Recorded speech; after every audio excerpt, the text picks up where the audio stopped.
Hi, welcome back to another recap of Seeking Sister Wife. Let's talk about Season 5, Episode 2. And I know I'm a little behind because Episode 3 aired this week, but I haven't had time to watch it yet because my ADHD kicked my little booty this week. Some days and some weeks are so much worse than others, and I don't know why that is. I'm not medicated, by the way, but I don't know. Okay, well, we don't need to talk about that. We're obsessed with TLC and all the trashy reality TV. It's a recap. It's a recap. It's a recap. We're going to start with Garrick and Danielle. Danielle and Garrick break the news to their family that they're dating a new woman named Natalia, and she's from Brazil, and they're shook that the new girlfriend is not only from the same country, but from the same exact resort that they met Roberta at. The sister goes, okay, well, does this new one speak English? No, not really. Oh my God, are you serious? Wasn't that the whole entire issue with Roberta? So you're gonna do that all over again? Well, she doesn't have scammer vibes. If you're looking for these ladies, man, you better make sure they're the right one before you jump in. You say you're gonna do it differently, but you're not. Danielle and Garrick have been apparently talking to Natalia for 4 whole months, and so now they're all ready to meet in Mexico in person. Now, I thought the weird thing was they're bringing their sons, their prepubescent sons. Actually, I don't know exactly how old they are, but they're definitely in their teenage years. We learned that Natalia graduated from law school. Fancy, fancy. But they don't know anything else. Did she take the bar? Did she pass the bar? Is she employed? Is she going to be employed?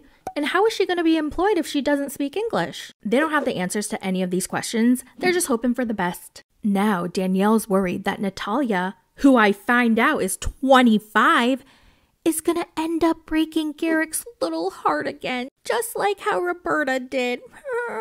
Remember when things didn't work out with Roberta? Garrick was devastated. And Danielle just can't bear to see him like that again. But he tells her, don't worry, this is God's will. He wants me to bang Natalia. I'm doing the Lord's work. I asked God, should Natalia to be a wife? And like a wind and presence of God just filled the whole garage. And we just knew, like, God met me and her there, like, to witness to us both that it was serious. So the family packs their kids, and they head to Cancun to meet Natalia. Originally, they were supposed to meet in Cabo, but that's also where the Merrifields met Roberta. So Natalia didn't feel comfortable, so she chose Cancun instead. That's a little extra, but okay. And in their interview scene, Danielle accidentally calls her Roberta, and it's awkward. I think we're both nervous about meeting Roberta for the first time. Roberta. Oh my God. Ay. Oh my God. She always looks so uncomfortable in the interview scenes. Like, it's clear to me, at least, she doesn't want to do this. She doesn't believe in this. She's just putting a smile on her face and going with whatever her husband tells her to do. It's kind of sad and pathetic. All right, so they finally get to Cancun, and dun, they find out that Natalia is not being allowed on the plane for whatever reason. Brazilians can't just come to Mexico on just a passport. They need like a special visa piece of paper that like approves them to come to Mexico. So they're all FaceTiming with her, and oh my God, they're still doing that translation thing where Natalia is speaking into the phone and the Merrifields are using another phone to hear what Natalia is saying so that the phone can translate. Oh my God, how do they do this? It's a mess. I mean, thank God for technology. This would be completely impossible without the live translating app. Like, what would they do if we didn't have our smartphones? They would have to be like, okay, wait, and then open up the dictionary and look up each word. Oh my God. Moving on to Shane and Ashley. So Shane finally meets Ashley's girlfriend, or the girl that she's dating and trying to introduce into their family. So her name is Grace. They finally meet for lunch. He's like, wow, she's a very attractive woman. So he's a little nervous, but so far the conversation is flowing well. Her eyebrows are quite interesting. Yeah, that's all I'm going to say about that. They order their lunch. Ashley gets gnocchi, Shane gets a steak, and Grace gets a vegan, gluten-free, soy-free, dairy-free, fun-free salad. Yum. They immediately clash as soon as they talk about what she does for work. Because she does spiritual stuff, like communicating with the universe. And then he kind of laughs a little. And she's like, yeah, this is why I didn't want to meet you, because I had a feeling you'd react like this. Like, I communicate with the universe. And it's called channeling. Okay. That's interesting. Interested to see how you react to this. Sounds like you don't really believe it, though. He thinks therapy is going to a professional who fixes all your problems for you. And Grace goes, have you been to a therapist? And he's like, no. And she goes, yeah, it shows. I'm like, damn. They were just kind of both passively aggressively throwing digs at each other. It was kind of uncomfortable. I did feel a little judged by Shane. It was very, very interesting, though, watching his reactions to what I was speaking on. It was like completely shut down. Now, Ashley's sitting there. She's watching them kind of like argue. And I know that Grace is her girlfriend, but Shane is her husband, and she's kind of disrespecting her husband, and she's not saying anything or doing anything about it. She's just watching everything go down. And I thought that was a little red flaggy, but she says that she didn't want to get stuck in the middle. So they finish eating lunch, Grace leaves, and then Shane tells Ashley, I don't really like Grace, and I don't really see a connection between you and her either. So it's a no from me.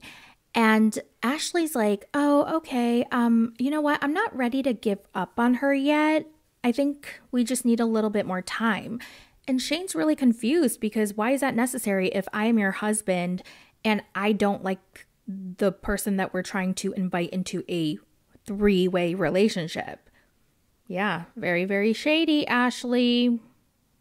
If Ashley's uncomfortable when the two people she's trying to bring together just trying to have a conversation and it's getting tense like that, like that's red flag. I don't want Ashley to feel like that. Okay, let's move on to the Davis family because they are a hot mess. So remember Danielle, wife number 3. She's been having a very hard time with the idea that she has to date already and recruit a 4th wife for the family. And she's just not ready for it. She just got married. Oh no, she didn't get married. She has to marry the 4th wife. Sorry. But she just joined the family not too long ago. And then wife number 2 had a baby and she just became a new mom. She wants to enjoy her sister wives and her new daughter, whatever. And she tries to tell the family that, but they're like, no, we're ready for a 4th wife immediately. We must do it right now. Well, guess what? Danielle moved out. I guess she had been planning this for a while without telling anyone because apparently she had an apartment all lined up. And one day she just moved out all her stuff. She didn't even tell them she was moving out. Nick just came home one day and he noticed that all her little plants were gone from the window and she was moving stuff out of the house and he goes, oh, where are you going? And she goes, I'm moving out. And the wives weren't even home. It was just Nick. And she was just trying to do everything secretly while everyone was at work because she didn't want anyone to stop her.